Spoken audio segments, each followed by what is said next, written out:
بسم اللہ الرحمن الرحیم۔ السلام علیکم ورحمۃ اللہ تعالی وبرکاتہ۔ ایک صاحب نے سوال پوچھا ہے کہ اکثر کہا جاتا ہے کہ محرم الحرام میں کالے کپڑے نہیں پہننے چاہیے یا کالا لباس زیب تن نہیں کرنا چاہیے۔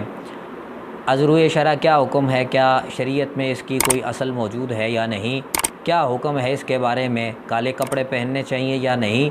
وضاحت کر دیں۔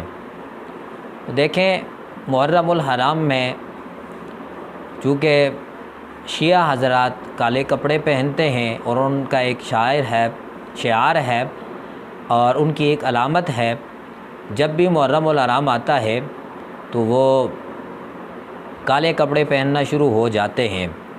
تو شیعہ حضرات کی مشابہت سے بچنے کے لیے انسان کو کالے کپڑے محرم الحرام میں نہیں پہننے چاہیے۔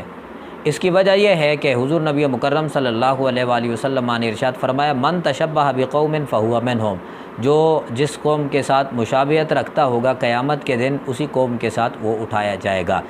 تو کیوں نہ انسان وہ عمل کرے، وہ کام کرے جو اس کے لیے فائدہ مند ہو اور آخرت میں اس کے لیے نجات کا باعث بنے۔ تو محرم الحرام میں چونکہ شیعہ حضرات کالے کپڑے پہنتے ہیں تو ایسے کپڑے پہننے سے اجتناب کیا جائے، یہ زیادہ بہتر اور مناسب ہے۔ رہی بات یہ کہ کالے کپڑے پہننے چاہیے یا نہیں، تو اس میں کہ پہننے میں کوئی حرج نہیں ہے، بندہ پہن سکتا ہے، لیکن محرم الحرام میں بالخصوص انسان کو نہیں پہننے چاہیے۔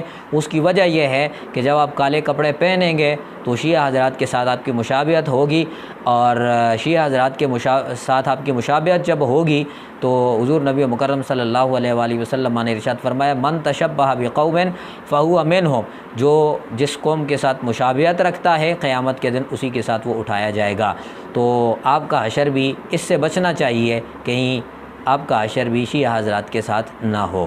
تو اس لیے بہتر اور مناسب یہی ہے کہ محرم الحرام میں کالے کپڑے نہ پہنے جائیں۔